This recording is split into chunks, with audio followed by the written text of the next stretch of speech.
Listen, all leading up to this, you never downplayed how tough you thought Paddy would be, right? But surely you never thought it was going to be like that. I mean, did you envision a scenario where he goes toe-to-toe and has a Justin Gaethje fight with Justin Gaethje? Yeah, I did. I mean, that was his only choice. And I knew he wasn't going to quit. He's not a quitter. I've never seen him quit, never seen him give up.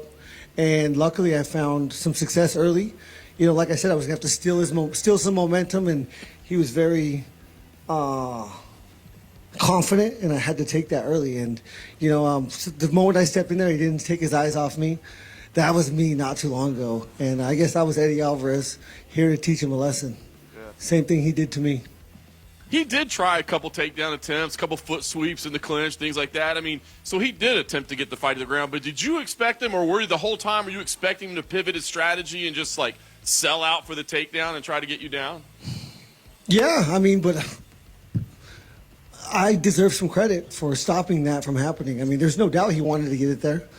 But half of wrestling is stopping people from taking you down, and that's what I was best at. And so luckily I was successful tonight from keeping him there. I thought I grappled well. I was in his guard, in his guard a little bit, past his guard, landed some huge shots. Pretty sure I sliced his face open with a couple elbows. Felt amazing. So yeah, like I said before, since Oliveira choked me out, I've been putting a lot of work in, and it sucks that it's part of the sport, but I have to do it. Yeah. I thought it was great that you gave him some credit to his tagline that Scousers don't get knocked out. But, I mean, as you're hurting him multiple times over there, like, do you start to get frustrated at all? Or, like, what do I got to do here? No. I just got to stay in it. You know, my coaches do a good job at keeping me focused and keeping me in the fight. But I've been here. I've done it too many times to try to think that it's over or he's quitting. I knew, you know, I could feel that this guy was trying to hurt me the whole time. And if I took my foot off the pedal for a second, he was on my ass. And he did a good job up to the last second. I really wanted to finish him, but I loved teaching him a lot. He said my face was not going to look the same after the fight, and his would look the exact same. So as soon as it was over, I was like, well, look at your face, motherfucker. It does not look the same. So for him to, you know, and he's going to learn from this. You cannot have that mentality when you come in there. He needs to accept the worst possible outcome, and that's how you perform the best, when the pressure is the highest. And I learned that early. And it's such a crazy sport, so anything can happen any moment. You just got to bet on yourself, and tonight I bet on me, not literally, but figuratively. And clarify. It's just what we're doing. Yeah. I know you don't care about betting lines, but you have proven yourself over and over and over in this sport to be the underdog. Does that shock you? And I mean, like, what do you think it is that people continue to doubt you despite how many times you've come out here and done stuff like this? I don't know. It's hard to explain, but if you're with me the whole time, we're fucking up. I'll tell you that right now. I'm 9-2 as an underdog. But I've said it, you know, I don't think people understand what I'm doing in there. You know, I've said it from before I even got to the UFC. There is a method to the madness. It looks like absolute chaos, but it's less than seconds, less than inches. And my coach taught me how to be great in those areas. Yeah. I'm sure the adrenaline's still flowing a little bit, but do you have an update on physically, like, how you feel? Like, are you going to need some time off? Is there possibly anything broken after? I mean, I definitely need some time off. He fucking rocked my brain a couple times, and the only thing we have over the more dangerous sports, which is boxing and football, is we get to take time, and so I will do that. But the White House is in June, and you know, I represent this country. I represented it tonight, and I hope to be, obviously, look at the position and the opportunity they just gave me here. There's no way they're keeping me off that card unless I'm dead. Yeah. The last thing for me, you know, Dana was here earlier, and he said, look, I think the unification fight is next. You know, that Ilia won't fight anybody else. Like, do you have a message for Ilia if that's the next fight? Can't wait. It's what I got here for. You know, that's what we do. And, of course, that's what I believe the next fight is, unless he's not back.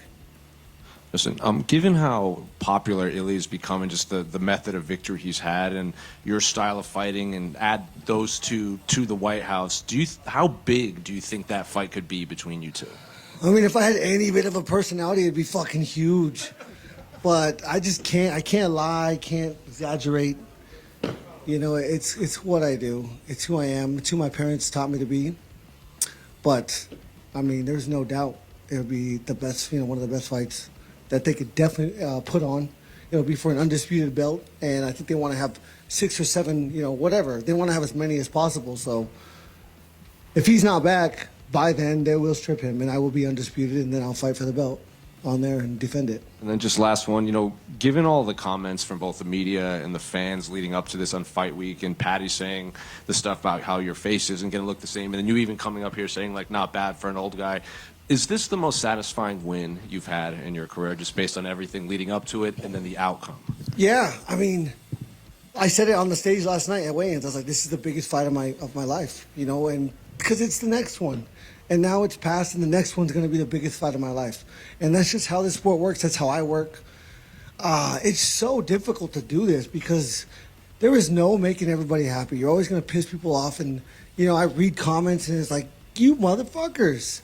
Like, I didn't even mean that. And then everyone takes everything out of context.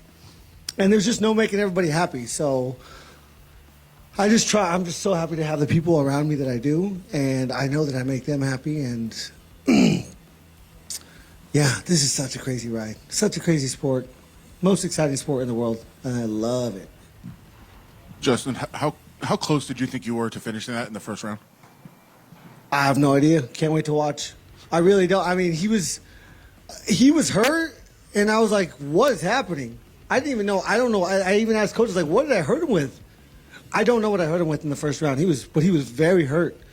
And I didn't recognize it until he found the fence, you know, and reached for the fence with both hands. I was like, what the fuck is going on? But that's how fast it is. You know, I was like, I want to finish this motherfucker right now, but I didn't want to take too many chances and put myself in bad position and get knocked out so that the world can shit on me. So it's a crazy game. A little bit later in the first round, you had him backed against the cage. You were talking to him. I don't know if you remember. In the first round? Yeah, I don't remember if you remember that at all, or if you know what you said. I don't think it was the first round. I think it might have been the fourth round. I need him in the leg. I was kneeing him hard in the leg. And he said, you need me in the nuts. And that's really the only thing I remember from the fight. I was like, come on, bro. Don't be a bitch. Stay in the fight. You're doing good. You've been in there with some of the best and throughout your whole career. So when you look at Paddy, how does he compare to your past opponents? And from your experience, do you think this is a guy that we'll see competing for gold again one day? Yeah, I mean, you have to learn these lessons. Again, his mindset going into that fight was not good. It's not how you can do. You cannot do that like this. You know, false confidence is terrible. Terrible. It'll kill you every time. And that's what he had. You know, specifically saying this was going to be the same exact fight as Chandler was crazy. And I was like, yes. Thank God he's thinking like this. I said it loud, you know, on the press conference. You know, I love everything that's coming out of his mouth because you cannot approach this sport like that. And he'll learn, and he's really good. You know, he's got balls of steel. Can't get put to sleep. Obviously, I don't know. I mean, I smoked him, and can't wait to watch it. But yeah, I mean, I told him after, stay in it, stay on it. Yeah, I'm right. You're right where I was not too long ago, 7 years ago, as a matter of fact. And, you know, he'll be there soon.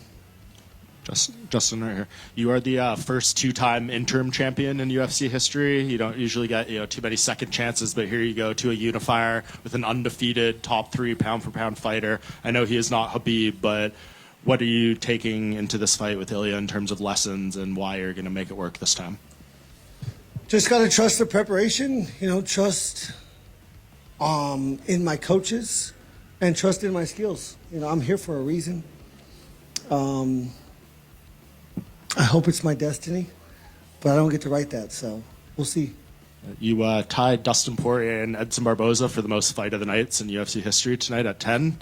That's through 15 fights, and they had 30, 32, 31. So. Yeah. No one's been as exciting and as consistent as me ever. Again, I've watched this sport since they were gouging each other in the eyes, kicking each other in the balls, had one boxing glove on, had shoes on, and no one has been as consistent as me and as exciting. And I'm proud of that, you know, and luckily it's just who I am because I don't try. You know, I'm coming out tonight, I'm like, that was a great fight. It was like the best fight ever. I'm like, what the fuck? Sweet. Can't wait to watch. And it's 100K now, not 50. You got love a million that. now. I love that. Yeah, and we asked Dana in here about the stuff this week. He said, asked you what happened. Are you satisfied with your situation with the UFC going forward after the comments earlier this week? Yeah, I mean, I'm very happy right now. I get to fight for the belt next fight. I get to get paid as a champion, and hopefully I have a good manager and he'll renegotiate my contract. So yeah, I'm very happy. It's better than losing tonight. I would not have that. Dustin Poirier and Khabib posted messages congratulating you, and Dustin said one more for the legends, and Khabib Nurmagomedov said you have all his congratulations, you're legendary.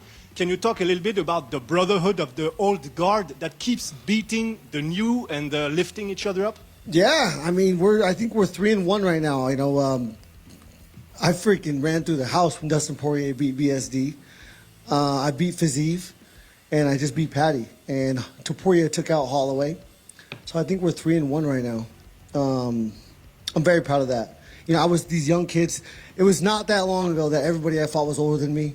And now I will never fight someone older than me again, and it happened so fast. And, I mean, you just got to, for all the kids that are thinking about doing this, you got to enjoy the process because it goes so fast. And it's such an amazing ride. We obviously, time goes by fast when you're having fun. And so it's been such a great ride.